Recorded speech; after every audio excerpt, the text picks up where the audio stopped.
everyone, my name is Raelan, and this is my occasional co-host, Blue. Hi, Blue. And if you've seen any of my videos, you know that I love talking to people who are living with conditions like chronic fatigue syndrome or ME, CFS, long COVID, and so forth, and sharing either, and Blue's done, what has worked for them to recover, or in this case, today with Joel, to talk about how he is managing his day-to-day and his life while he works through his recovery. So what we're going to dive into today we'll talk about some of the things that have worked for him because he has made quite a bit of progress in his journey, but more just to talk about all the really great strategies he's found to have him live a full life and, keep his mindset in a good place and stay optimistic and hopeful and to keep working towards things. So hi, Joel. Thank you so much for joining me today. Thank you for having me. I've been really looking forward to this. Really. Yeah, me too.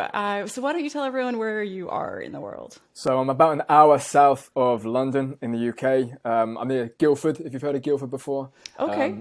In a county called Surrey. So we've got the Surrey Hills nearby, which is, it's lovely. It's lovely. Nice. Yeah. So we're here, obviously, to talk about your health journey. So can you take us back a little bit? I always like to hear what life was like before you started health problems and what kind of led up to it. Yeah. So as a teenager, I was quite sickly. If there was something going around, it was always me that caught it first, and probably most severely as well. And I got into bodybuilding at the age of about 14. It became kind of an addiction of mine. By 19, I was stepping on the stage, and that was really my life. I dedicated my whole being to bodybuilding. Unfortunately, during the preparation for my first show, I had glandular fever. Not sure where I got it from, but it wreaked havoc throughout my body, and I didn't know what was happening. So I ignored it. I went off to university. About 3 weeks later, I woke up 4th of October, 2019, very much the same as I am now. It was a completely overnight process. It was bizarre, and initially was confused, but it took a matter of days until I started to realize kind of what was happening to me. Google search helped me with that. So, wow. So at 14, what do you think drove you at such a young age to start pushing yourself so hard? So I'm quite a small guy. I'm 5'7", and I grew up around 6-foot giants, even when they were 14. So I was always the small kid. So I needed to develop a little bit of bulk so I could compete with them on the football pitch and whatnot. And yeah, it was really kind of a macho thing. As you grow up as a young man, you want to compete with everyone around you, and it really was that, to be honest. It sounds like you were driving yourself really hard, which is something I know that we hear a lot in people when their health crashes. Not everyone, but definitely a lot. So do you feel that was something that contributed to your health declining so quickly? For sure. I think it kind of opened the floodgates. My mum's kind of got a mild case of ME/CFS. Was never diagnosed, but blood test, the typical stuff. Blood tests pick up nothing, but typical symptoms, PEM, that sort of thing.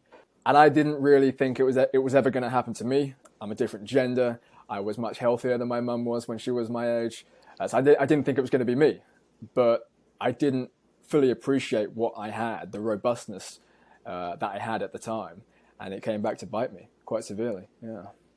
Such an interesting thing, because I remember feeling something similar because I grew up with a mother with ME/CFS, and I did not think it would ever happen to me. I was so active, and I just felt so different from her, and I just felt like I'm such a force. Like I'm always going, I'm working out, I'm socializing, I'm working. I'm like, there's just I couldn't wrap my head around my body just shutting down like that. I'm like, no, there's something different happening with me. I'm just not built the same as her. This is never going to happen. Yeah. That is it's a typical human trait, isn't it? It never will be me. I know that happens to other people, but it won't be me. And that's that fallacy that we all fall into at some point. I imagine it's a bit of a protective mechanism because we don't, to think that it could happen to us would be terrifying. So, yeah. For sure. I hadn't even wrapped my head around what my mum was dealing with. It wasn't something she ever spoke about. It was just in family walks. She'd be lagging behind. She'd stop halfway. My dad and I would continue, and then we'd come back. But I never really put two and two together. And the fault was on me. The onus was on me at that point. And found out the hard way. So you got glandular fever. So what happened from there? So I got diagnosed by chance in a blood test. So I was testing my testosterone after the prep because that's kind of what you are recommended to do. Your body fat falls so low that your hormones can take a bit of take a bit of a beating. So I got a blood test. It confirmed that I had EBV. I had no idea what that was, so I ignored it. Carried on training, went to university 5 days later. I was starting university, so I was so excited. It was Freshers Week in the UK, which means you go partying. I don't drink, but I was out late every night, so I wasn't sleeping great. So it was really a perfect storm, a couple of weeks of a perfect storm, and my body clearly lost the fight. It was like that, instantaneous. Just crazy. So when you say instantaneous, was it instantaneous that symptoms started showing up, or was it a really fast crash? What did that look like? It was, I woke up one day with some weird symptoms, and I know better than to push through illnesses. As I said, I was quite a sickly teenager, so I knew how to deal with them. So I rested, and I rested, and I rested.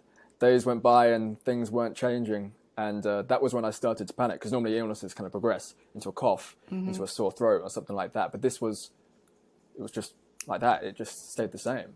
And I'm a little bit of a hypochondriac anyway, so I was on Google within a couple of days and concluded that it was probably a post-viral reaction. And I was happy with that. I told all my friends I'd be back into the gym in January, which was 3 months later, if that.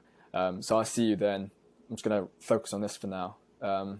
Left university, and that was that. January came around and things had only got worse. Had to delay a job offer that I had to the following August. Again, didn't take that up either. So how are you feeling during this time? What kind of symptoms were you having? So I think malaise after any exertion was probably the biggest one. I fell into quite a deep depression fairly soon once I realized and read these statistics, the 5% recovery rate, ill for decades sort of statistics. I was thinking, this is no life. I severely hope this doesn't end up this way, but was prepared to kind of long it out. I was prepared to deal with it. But that really got to me. So I was quite depressed, very, very exhausted all the time. I still have the same symptoms in my eyes. My eyes burn, constantly got a sore throat, so I've got quite a lot of sinus issues. I don't tend to get muscle pain so much, which I'm really lucky about that actually. But fever tends to come and go as well. It's weird. So I'll test my temperature. It's fine. It's a bit below average, 36.3 usually. But I'm shaking, I'm hot, I'm cold. Yeah. Bizarre. Again, it's an autonomic dysfunction sort of thing, isn't it? And what did your average day or week look like during this time? What were you doing, or what were you able to do? So at that time, I didn't quite grasp what was happening at first. So I was starting doing like 5-minute runs and stuff like that. And I'd come home and tell my mum, I'm all good, I'm fine.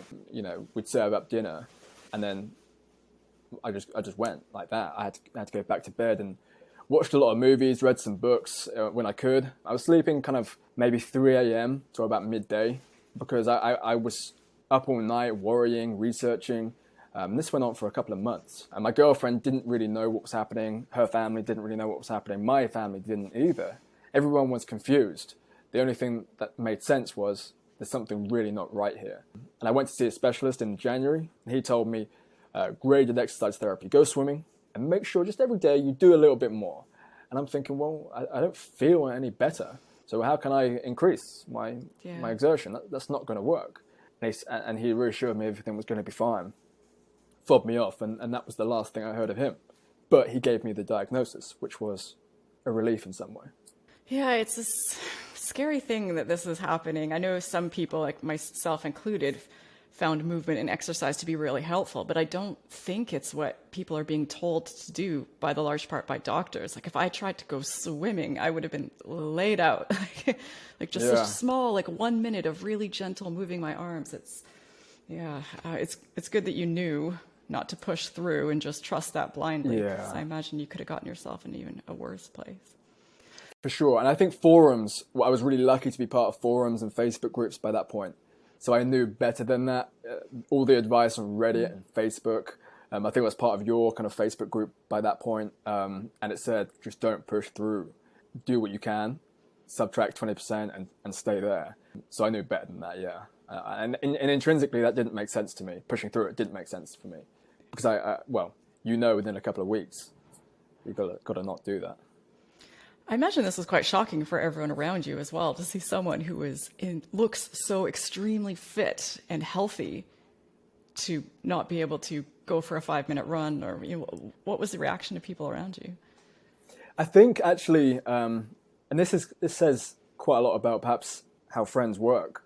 A lot of my friends didn't kind of think about what was happening to me, and for them it was a temporary thing. As I said, Joe will be back, I'll be back.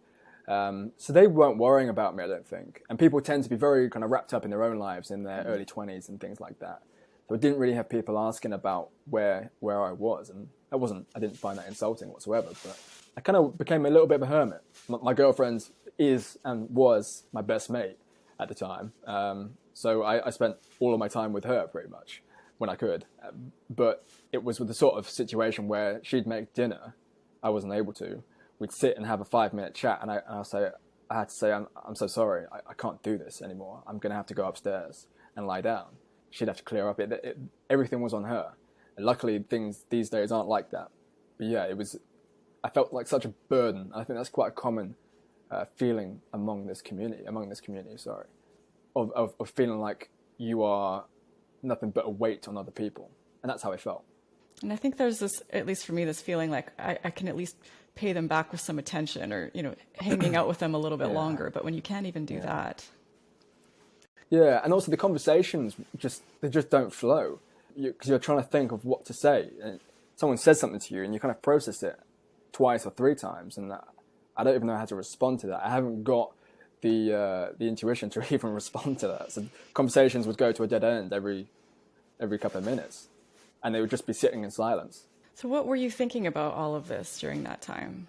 I was thinking, how the hell do I get out of this? That was really my primary thoughts, and I was doing a lot of research.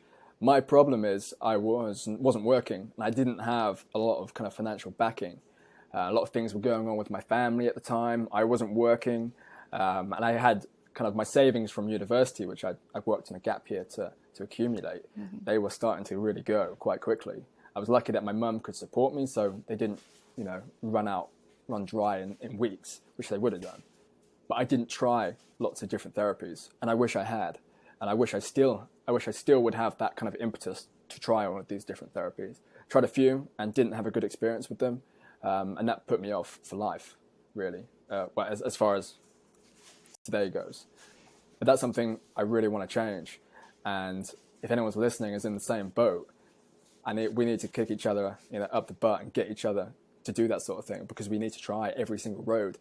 The way in which I describe it to my girlfriend and my family and friends is, if I don't try every single avenue and I end up ill until my 50s, 60s, I'm going to be in deep regret, deep regret. So I've got to put my feelings of skepticism aside, my feelings of, skepticism aside, I suppose, and go ahead anyway. Forget the money, forget if it doesn't work, just do it. Just got to try it, put yourself out there. That's a really good point you bring up, because it can be really disheartening when you keep trying things and they keep failing. It's just like, do I even want to set myself up for this repeated failure and disappointment and spending energy and money that I don't have to do it? But the alternative, it is That's worse. Exactly it. You hit the nail on the head. It's like, what is the alternative? And that's kind of an ethos that I try to live by when I'm trying to decide, is it this way or that way I should go? It's like, well, what's the alternative to this way? What's the alternative to that way? You lose a bit of money, or do you lose potentially decades of your life? And that's the thought. That's a serious thought. That's hefty. And that's what I try to keep in the back of my mind. So have things gotten better since this all first started? How have things changed over time? Yeah, I can safely say they have got better, and I never thought they would. I can't quite give a percentage. I wouldn't say it was 50%. I'd say maybe 35% if I had to give a figure. Things have got a lot better mentally as well. So currently I'm back in work. I can manage some kind of short form exercise, maybe a 15-minute walk. And being back in work completely revolutionized things. I know in this community, and I'm going to be brutally honest here, in this community, I think feelings of woe and worse, kind of suicidal feelings are quite rife.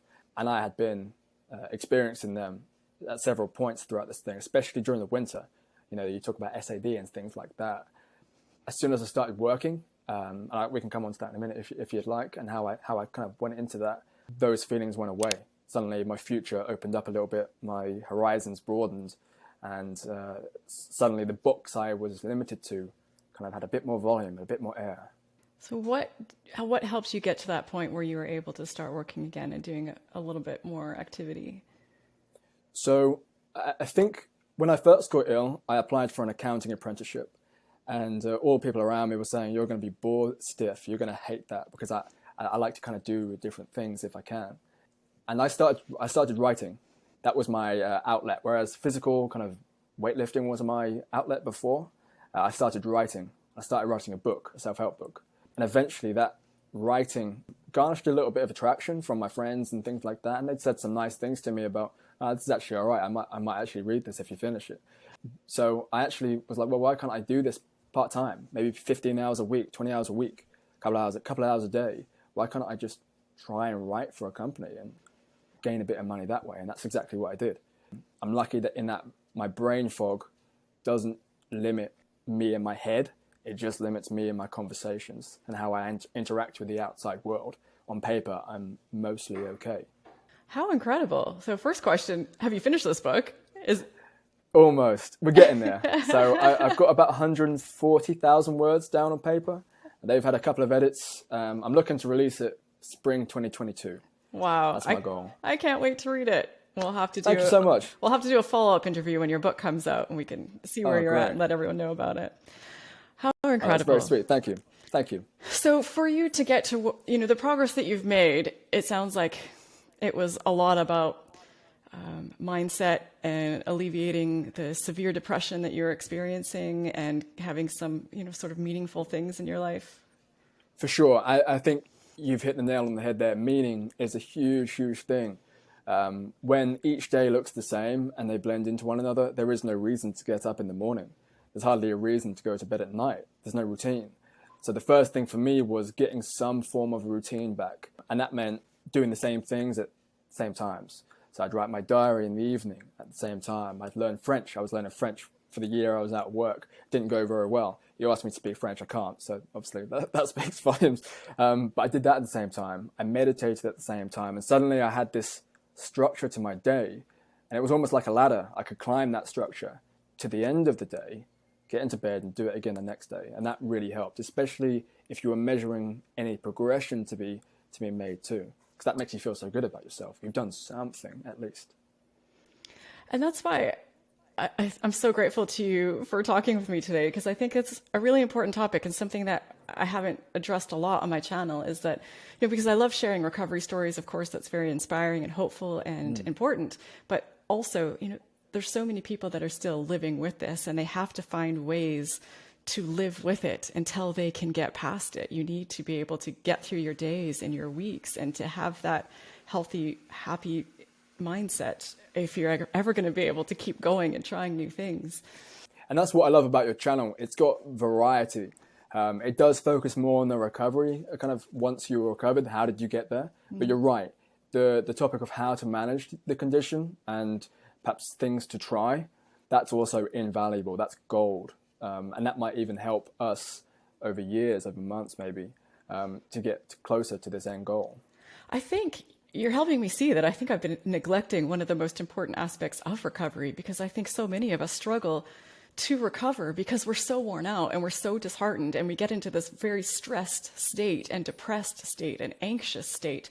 And that is in no place to be when you're trying to recover, because it really takes a lot of mental strength to keep getting up every day, to keep pulling yourself back up, to keep building up that motivation and that drive to like, okay, we're going to do this. We're going to watch another video. We're going to read another book. We're going to try something new. Yeah. Yeah. And you're right, though, that there has to be, to have this illness, especially in its moderate to severe form, and to get up every day with something to do, that is immensely, immensely strong. Like, that's incredibly amazing. And anyone that's listening who is in that situation, you should be incredibly proud of yourself. I'm proud of how I'm doing. I'm proud of how I did do. Even though, my friends have overtaken me, they're earning lots of money, buying houses, having babies, getting married. That's not on the cards for me right now. But I'm still proud of what I'm doing. I'm in this box, as I said, but I'm at the ceiling of that box. I'm hanging off the top and peering out.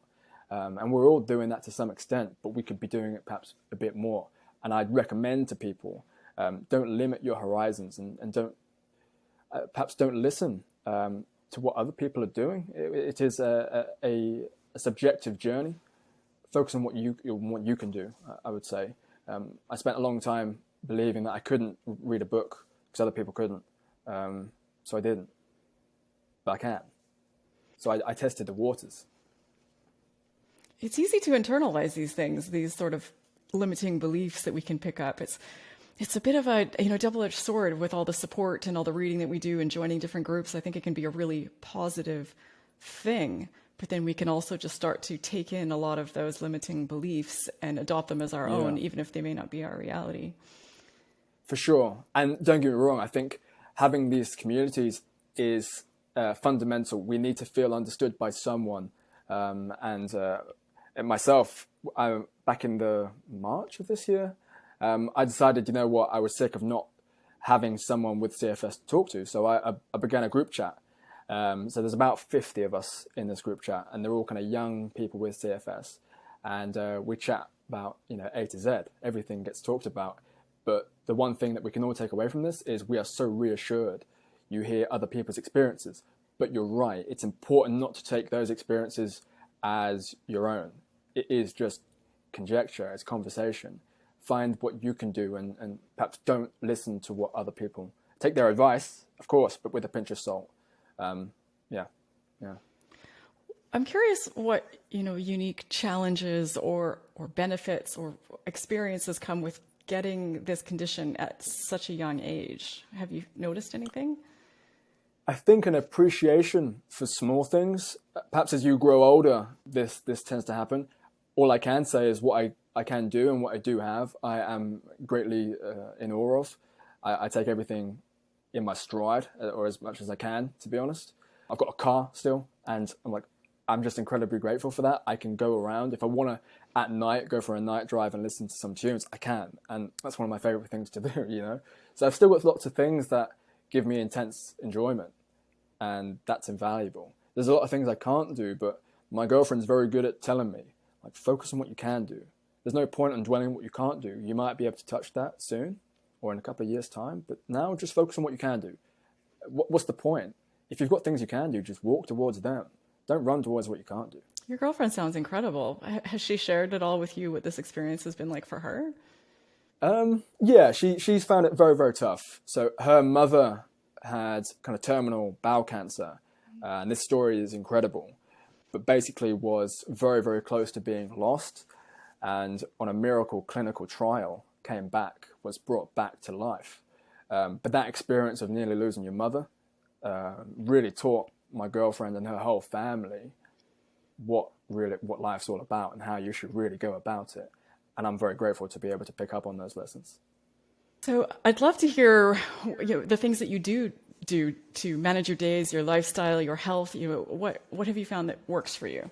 So I was very lucky from my bodybuilding days to have adopted a fairly kind of whole food not plant-based, but lots of plant foods. And that has really, I think that really, really helps. It keeps me on a level. My blood sugar is mostly good. A lot of fiber, a lot of antioxidants in there. So I think that does a whole lot of good. I don't try and test if it wouldn't by eating donuts and cookies and things like that.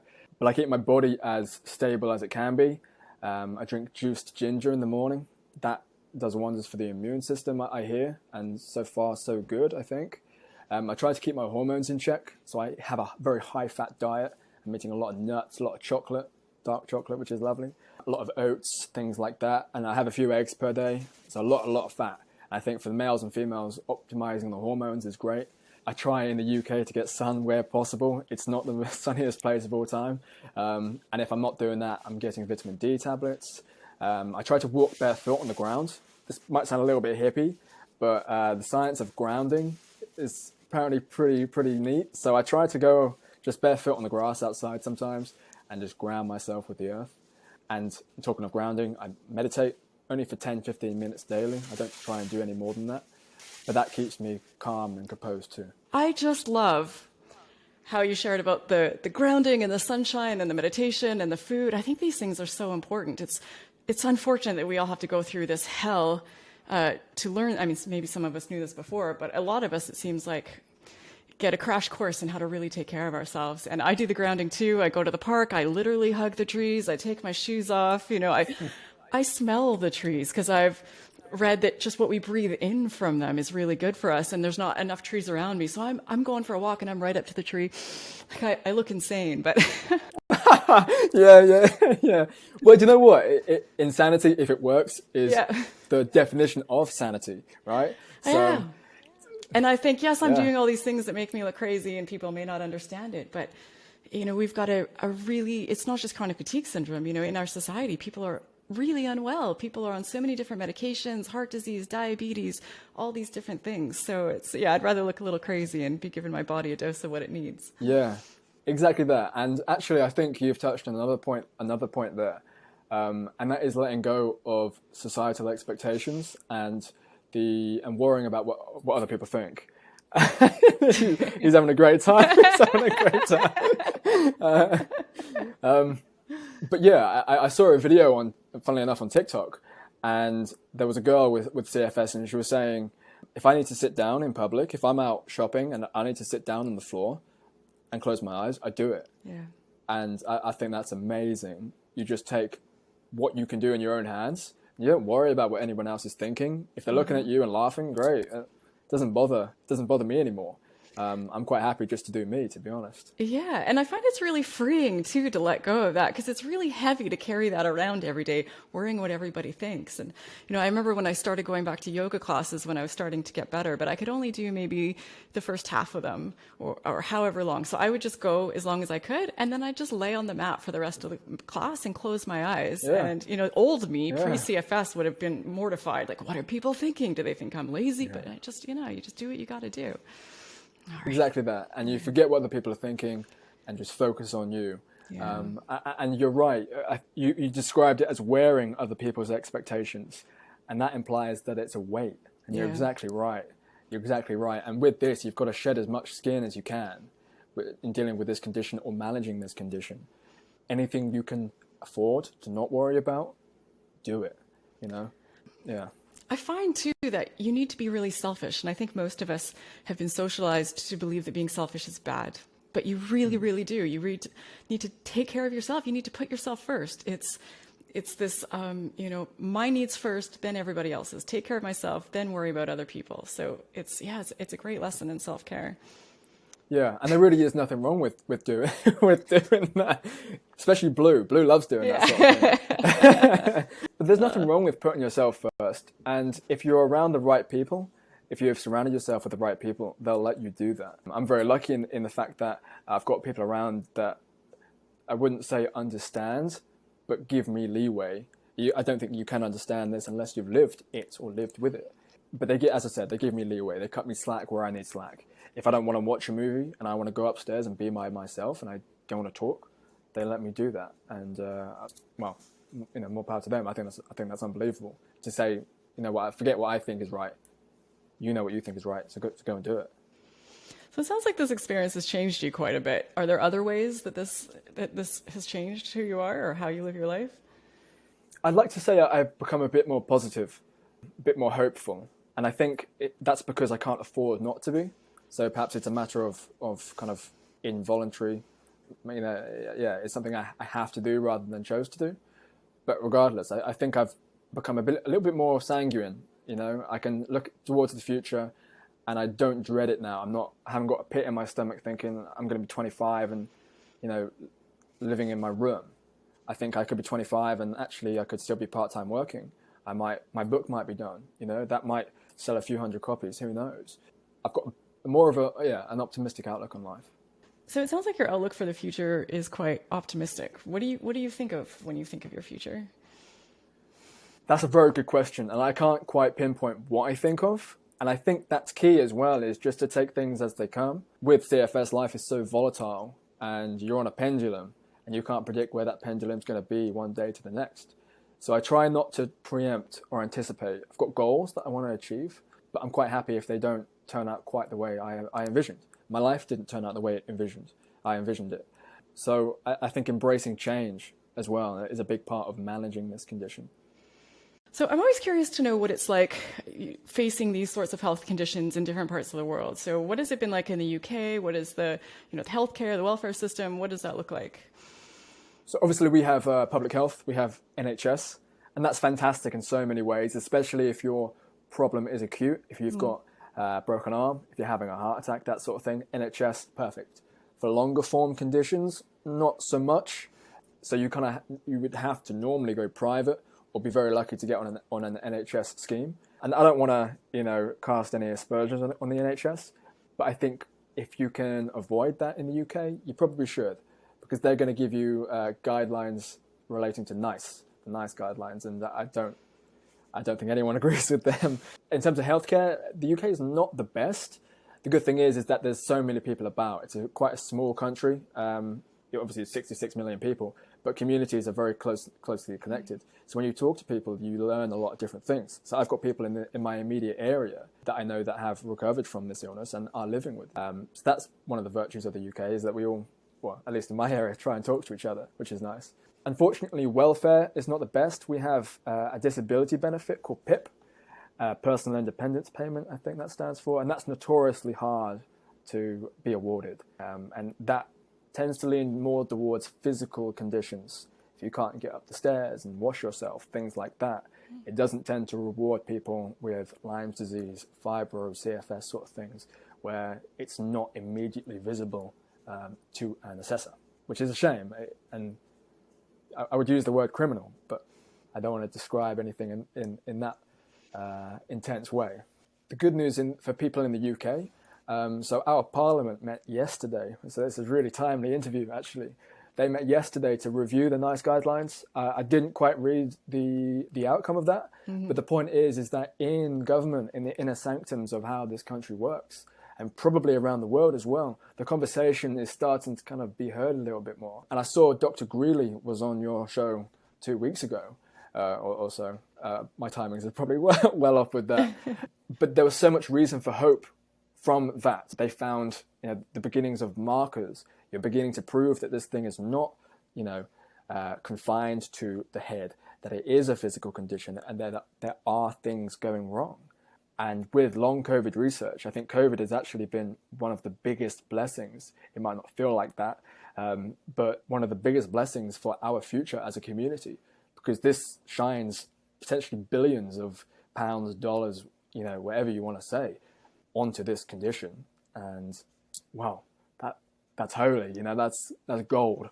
That's gold. Yeah, it's a horrific situation, and it's terrible that this needed to happen. But as with most tragedies, there are silver linings. And for the ME/CFS community, that has been ours, is that people are paying attention a lot more than they used to be. And yeah, Dr. Greeley's research is so exciting. And like I commented in the interview, I was just, even without having even done this research study yet that we're working on raising funds for, I was just excited to hear that there are these things that they can measure and they can test in people with ME/CFS. It's just so validating and so exciting to see that we're starting to notice what's going on there. And for anyone watching who hasn't seen the interview, I'll link it up here on the screen. It's really great, and we're still raising money for that. We can't get the research off the ground until we get the funds in place, so we need your support. But yeah, it's nice to feel hopeful for the future. For sure. And I put my phone down after listening to that, and I kind of had a little bit of a sigh of relief. And I'd read a few studies that week that were sent in this little CFS youth chat, and they'd been describing, I think it was cataracts drugs were effective at treating CFS patients. I probably butchered that, and that was in Germany, I want to say. But the point is that there is light being shone on us now. Yeah.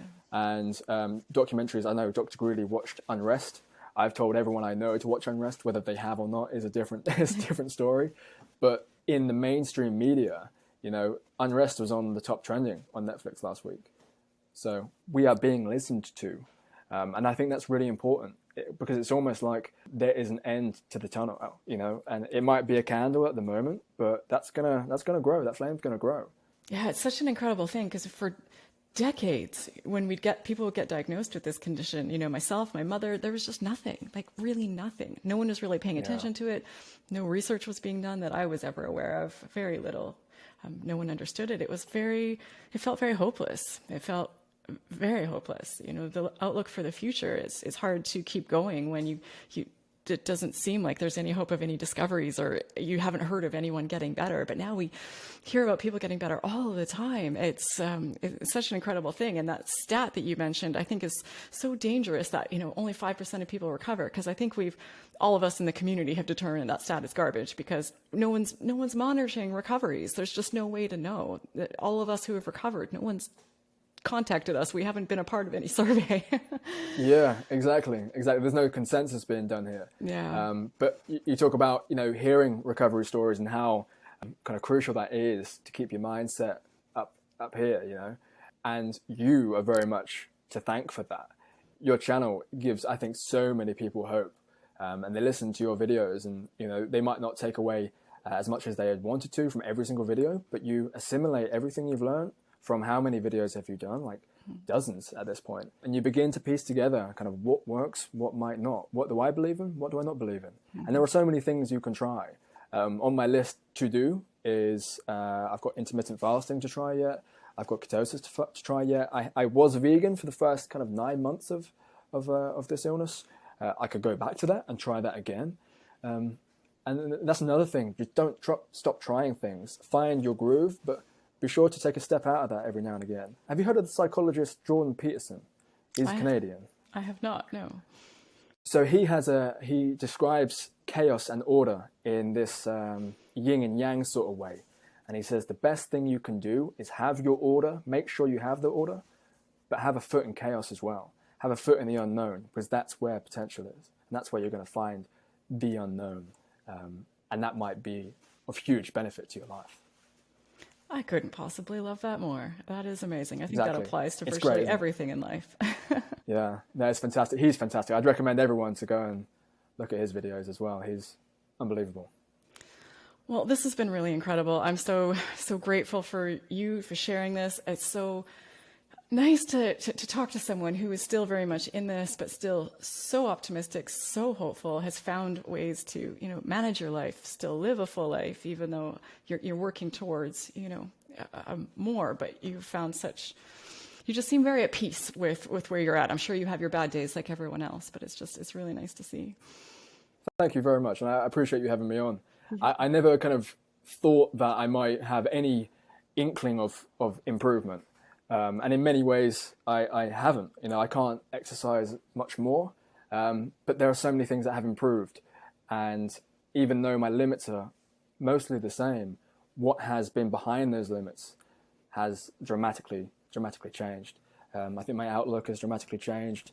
Obviously, the working situation. Yeah, I don't know how to word this, because I think there isn't potentially the words to describe it, but if you're listening and you're in a really dark place, like you've been there, I've been there, loads of people have been there, but there is so much reason for hope, especially now. So keep your head up and keep moving forward, and keep taking each day as it comes, and you never know what's around the corner.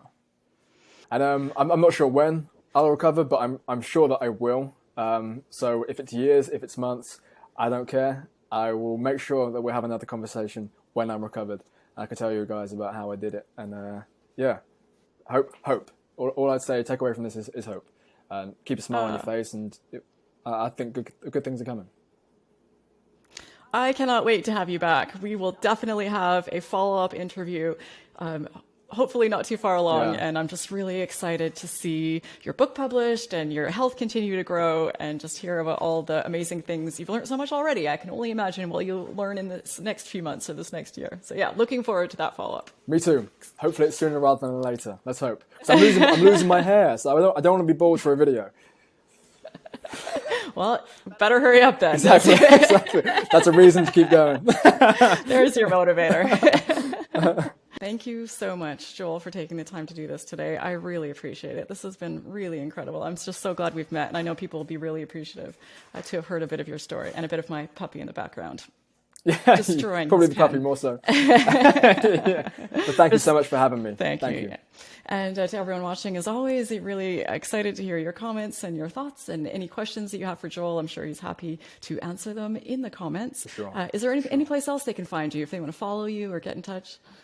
Yeah, for sure. I mean, my Instagram is Joel J Gunner. It's a kind of private thing. I like to keep my life fairly on the low, but feel free to DM me and I'll get back to you. I love talking about this sort of thing. I love talking to people who have both recovered and are in the midst of it. There's nothing better than talking. That's how you find things out, right? So, yeah, feel free to get in touch, and I'll try and answer all of your YouTube questions if I can remember if I can remember to do so. Wonderful. And yeah, for people watching, I've got, like Joel said, dozens more interviews like this on this channel. I'll link them up on the screen here somewhere if you want to check them out. Just really a lot of great stuff that's being shared. And I promise my puppy isn't making all this noise in all of them. But thank you. Thank you for your patience with Blue. Thank you for telling your story. Thank you to everyone who is watching. And I'll see you in the next video.